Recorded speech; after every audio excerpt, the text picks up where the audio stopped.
Karthigai Deepam serial நேயர்களுக்கு வணக்கம். நம்மளோட கார்த்திகை தீபம் சீரியலில் ஒரு சூப்பரான எபிசோட் வந்திருக்குன்னே சொல்லலாம். மிஸ் பண்ணாமல் ஃபுல் வீடியோவும் கேளுங்க. வீடியோக்குள்ளே போகிறதுக்கு முன்னாடி நம்ம சேனலை லைக் அண்ட் சப்ஸ்கிரைப் பண்ணி சப்போர்ட் பண்ணுங்கள். இப்போ பார்த்திங்கன்னா ரிஜிஸ்டர் ஆஃபீஸில் நம்மளோட ரேவதி அதுக்கப்புறம் மருது குடும்பத்தில் இருக்க எல்லாருமே ரிஜிஸ்டர் ஆஃபீஸில் இருக்காங்க. ஏன்னா சாமுண்டீஸ்வரி கார்த்தி எப்படியாவது ஏமாற்றி திருப்பியும் வீட்டுக்குள்ளே நுழைஞ்சிட போகிறான் அப்படின்னு சொல்லிட்டு மருது கல்யாணம் பண்ணி வைக்கிறதுக்காக உடனே ரிஜிஸ்டர் ஆஃபீஸில் ரிஜிஸ்டர் பண்ணி கல்யாணம் பண்ணிக்கலாம் அப்படின்னு சொல்லிட்டு கூட்டிகிட்டு போகிறாங்க. அப்போ ரேவதி பார்த்திங்கன்னா ஃபஸ்ட்டு ரேவதி ஒத்துக்க மாட்டாங்க. அப்புறம் அம்மா பிடிவாதமாக இருக்காங்க. அம்மா எது செஞ்சாலும் நல்லதுக்கு தான் செய்வாங்க அப்படின்னு சொல்லிட்டு கடைசியில் சரி ஓகேம்மா அப்படின்னு சொல்லிட்டு ஒத்துப்பாங்க. நம்ம மயில்வாகனம் என்ன பண்ணுறாரு, ஃபோன் பண்ணி கார்த்திகிட்ட சொல்வார், இந்த மாதிரி அத்தைக்கு அந்த ஆஃபீஸில் நீ தான் எம்டி, ரேவதியை எப்படியோ பழைய நிலைமைக்கு கொண்டு வரத்துக்கு தான் இதெல்லாம் பண்ணிகிட்ருக்கேன்னு சொல்லிட்டு அத்தைக்கு தெரிஞ்சு போய் நைட்டோட நைட்டாக கல்யாணத்துக்கு ஏற்பாடு பண்ணி இப்போ ரிஜிஸ்டர் ஆஃபீஸில் தான் இருக்கும் அப்படின்ற மாதிரி சொல்கிறாங்க. நேற்றே ஃபோன் பண்ணி சொல்லியிருப்பாங்க. திருப்பியும் என்னப்பா பண்ண போகிற அப்படின்னு சொல்லிட்டு சொல்லும்போது போலீஸை கூட்டிகிட்டு மருது கிட்ட விஷயத்தெல்லாம் மருது இந்த மாதிரி தப்பானு அப்படின்னு சொல்லிட்டு விஷயத்தெல்லாம் சொல்லும்போது ரேவதிக்கு பார்த்திங்கன்னா பயங்கரமாக தலைவலி அப்போ பார்த்திங்கன்னா எல்லா உண்மையும் கார்த்தி சொல்லி புரிய வச்சிருவார். அப்போ ரேவதிக்கும் பார்த்திங்கன்னா குடும்பத்தில் இருக்க எல்லாருமே சொல்லுவாங்க, ஆமாம் ரேவதி அம்மா இந்த மாதிரி ஆள்மாறாட்டம் பண்ணி கல்யாணம் பண்ணுறாங்க, உண்மையான பேரை இவன் கிடையாது அப்படின்னு சொல்லிடுவாங்க.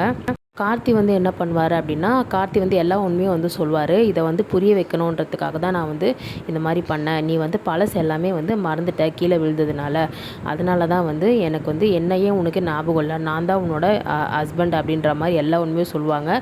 அப்போ ரேவதிக்கு பார்த்திங்கன்னா பழைய ஞாபகங்கள் முக்கால்வாசி திருப்பி வந்துடும். ஆனால் இன்னும் நிறைய விஷயங்கள் நடந்திருக்கும். அம்மா பண்ணது, அம்மா கார்த்திகிட்டேருந்து பிரித்து டைவர்ஸ் வாங்கினது, அதை பற்றிலாம் ஞாபகம் வந்திருக்காது.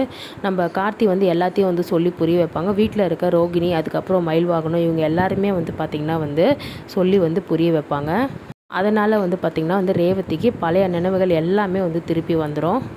கார்த்தி தான் உண்மையான பேரன் அப்படின்றதையும் நம்மளோட கார்த்தி போயிட்டு நம்மளோட பாட்டியை கூட்டிகிட்டு போய் நிரூபிச்சிருவார். கூட பார்த்திங்கன்னா பாட்டியும் வருவாங்க. போலீஸ்காரங்களும் அதாவது நம்ம மருது நிறைய தப்பு பண்ணியிருப்பார் இல்லையா, ஸோ நிறைய நெட்வொர்க் வச்சு பொண்ணுங்களோட வீடியோலாம் எடுத்து ஒரு தப்பான தொழில் பண்ணியிருக்கிறது பார்த்திங்கன்னா போலீஸுமே அவர் அரெஸ்ட் பண்ணிடுவாங்க. முக்கால்வாசி பார்த்திங்கன்னா இந்த கல்யாணம் நடக்காது. ஸோ பாட்டி கரெக்டாக பேரன்னு சொல்லிட்டு இந்த மாதிரி கூட்டிகிட்டு வரும்போது அப்போ பாட்டி இல்லையே அப்படின்ற மாதிரி ஃபஸ்ட்டே ரேவதி கேட்டிருப்பாங்க. அதே மாதிரி தான் பார்த்திங்கன்னா பாட்டி இப்போது நம்ம கார்த்தி கூட எல்லா உண்மையும் சொல்லுவாங்க. ஸோ இவன் என் பேரன் கிடையாதுமா, இவன் தான் என்னோட பேரன் அப்படின்ற உண்மை எல்லாத்தையுமே சொல்லி புரிய வச்சு நம்ம ரேவதி கல்யாணத்தை நிப்பாட்டிடுவாங்க. உண்மை எல்லாத்தையுமே சொல்லிடுவாங்க. நம்ம சாமுண்டீஸ்வரிக்கு எதுவுமே வாயை திறக்க முடியாது. ஏன்னா ஆல்ரெடி அவங்க நல்ல மாப்பிள்ளையை கூட்டிகிட்டு வந்தால் கூட இந்த கல்யாணம் பண்ணிக்கோ, நான் சொல்கிறது நீ கேட்கணுன்ற மாதிரி சொல்லுவாங்க. இந்த மாப்பிள்ளை மேலே, அதாவது இந்த மருது அவர் மேலே பார்த்திங்கன்னா தப்பான புகார் எல்லாமே போலீஸே ஆதாரத்தோடு பார்த்திங்கன்னா நிரூபிச்சிருவாங்க. ஸோ அதனால் இந்த கல்யாணம் நடக்காமையே போயிடும். இப்போ சாமுண்டீஸ்வரி என்ன பண்ணுவாங்க அப்படின்னா என்ன நடந்தாலும் சரி ரேவதியோ நீயோ ஒன்று சேர முடியாது, எனக்கு நீ வீட்டுக்கு மாப்பிள்ளையாக வரக்கூடாது, உன்னை தவிர யார் வேணால் வரலாம் சொல்லும்போது ராஜராஜன் பயங்கரமாக திட்டுவார் சாமுண்டீஸ்வரியை. இப்படி தான் ஃபஸ்ட்டு மகேஷ்னு சொல்லிட்டு ஒரு வழங்காந்தவனை மாப்பிள்ளைன்னு சொல்லிட்டு கூட்டிகிட்டு வந்தா, இப்போ ரெண்டாவது இந்த மருதன் வந்திருக்கான், ஒருத்தன் கூட சரியில்லை, நான் சொல்கிறத நல்லா கேட்டுக்கோ, பொண்ணு வாழ்க்கையை வீணாக்கிடாத, நம்மளோட மாப்பிள்ளை கூட அதாவது கார்த்தியனோட தங்கச்சி பையன் கூட ரேவதியை சேர்த்து வச்சு வாழைப்பாரு அப்படின்ற மாதிரி சொல்லுவார்.